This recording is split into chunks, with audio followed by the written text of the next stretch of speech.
faudrait que partout où on se retrouve, notre argent tourne entre nous.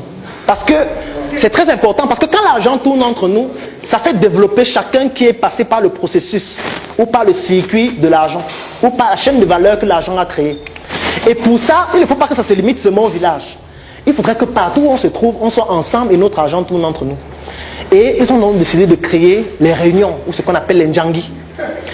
Ça veut dire partout où on va se retrouver, il faut qu'on se mette ensemble sous forme de réunion, pour qu'on se rappelle d'où on vient et que l'argent tourne entre nous. Je vais vous prendre un exemple, pour que ce ne soit pas trop théorique, mais je ne vais pas citer le village. Il y a un village à l'ouest Cameroun qui le pratique de façon excellente, mais ce n'est pas seulement le seul village, presque tous le font. Ce village fait des réunions dans tous les endroits où les ressortissants du village se trouvent. C'est-à-dire qu'à Yaoundé, ils font des réunions, ils en ont au moins 5. Il y a la réunion des élites, il y a la réunion des femmes, il y a la réunion des élèves, il y a la réunion des étudiants, il y a la réunion de ceux qui viennent d'avoir un emploi. C'est pour que vous puissiez voir un peu jusqu'où ça va. À Ebolova, c'est la même chose, à Bafoussam, c'est la même chose, à l'extrême nord, Marois, c'est la même chose, en France, c'est la même chose, en Allemagne, c'est la même chose, aux États-Unis, c'est la même chose. Dans tous les pays où ils se trouvent, ils créent une réunion, ils se retrouvent chaque samedi, chaque vendredi ou chaque dimanche, et ils font la même chose. Deuxième chose qu'ils ont fait, ils ont créé une banque. Ils ont créé une banque où on ne vient pas à la réunion avec l'argent. Ça veut dire que pour cotiser à la réunion, tu prends ton argent. Un jour avant la réunion, au plus tard, tu vas à la banque. Tu payes ton argent dans le compte de la banque. Dans le compte de la réunion à la banque du village, qui est parrainé par le chef du village. Alors, dès que tu payes l'argent à la réunion, on te donne un reçu. Tu arrives à la réunion avec le reçu, pas avec l'argent. Dans toutes les réunions, il y a un représentant du PCA de la banque ou le PCA lui-même. Ce qui fait qu'au moment où il faut cotiser, on regarde qui a cotisé, il y a là la tablette, il consulte les gens qui ont versé l'argent dans le compte, vous venez justifier les factures. Et celui qui doit bouffer, on lui signe un chèque, puisqu'il y a le chéquier à la réunion. On signe les chèques, on coupe 2 millions, on lui donne, il va à la banque et il touche. Ça se produit comme ça dans toutes les villes où ils sont, dans tous les pays. Ce qui fait quoi? Ce qui fait que l'argent de tous les ressortissants du village est dans une seule banque.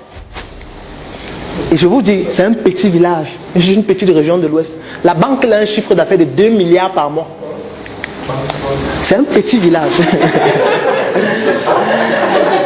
Et pratiquement tous les villages de l'Ouest font la même chose. C'est pour ça que vous allez voir, parfois certaines microfinances, vous dites que mais pourquoi les gens ouvrent la microfinance ici? Est-ce qu'ils ont même les clients? Parce que vous ne voyez jamais personne entrer. Moi, vous dites que le chiffre d'affaires c'est 6 milliards. C'est parce que c'est le communautarisme économique. Tout l'argent des ressortissants du village tourne dans la même banque. Et maintenant, voici le point le plus important.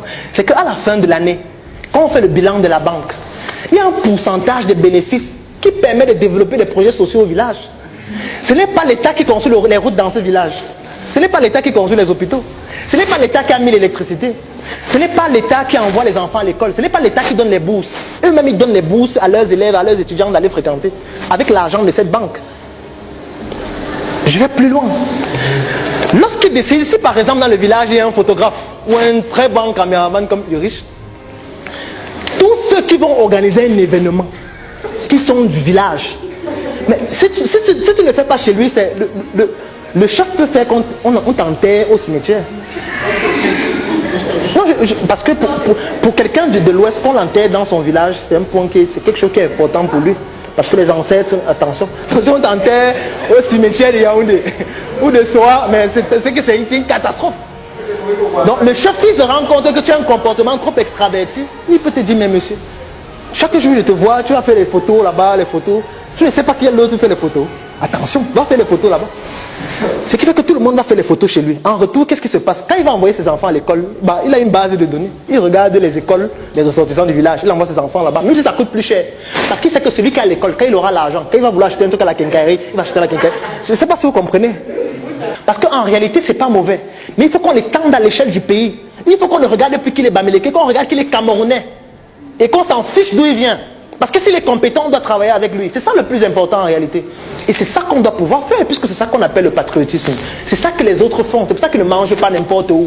C'est pour ça qu'ils ne voyagent pas n'importe où. Et le système pyramidal est mis sur pied par leurs ambassades, qui ont l'obligation sur le plan diplomatique de le faire. C'est la raison pour laquelle quand une entreprise d'un pays a un problème, peut-être au Cameroun, le président est prêt à venir ici pour résoudre le problème-là. Parce que c'est un enjeu national.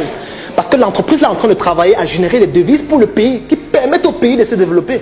Donc si l'entreprise a des problèmes, le président peut se déplacer, venir dans ce pays-là pour résoudre le problème. Les ambassades ont un devoir de mettre sur pied des bases de données qui réunissent tous les ressortissants du pays de leur pays qui sont dans ce pays-là. Pour leur dire, si vous voulez manger, voilà où vous devez aller. Si vous voulez vous faire soigner, voilà où vous devez aller. Si vous voulez voyager, voilà comment vous devez faire pour voyager, voilà où vous devez voyager. Parce qu'en le faisant, ça fait en sorte que leurs entreprises ont de la croissance et l'effet plus tard sera que ça va améliorer leurs conditions tous. Parce que c'est leur pays qui va gagner des devises, qui va permettre d'améliorer les conditions de vie de tous les citoyens. Donc ce qui fait qu'ils sont prêts à payer plus cher parce qu'ils savent que plus tard, ça va apporter des avantages à tout le monde. Et que l'autre, quand il va vouloir aussi faire des achats, ce sera chez moi, même si c'est aussi plus cher.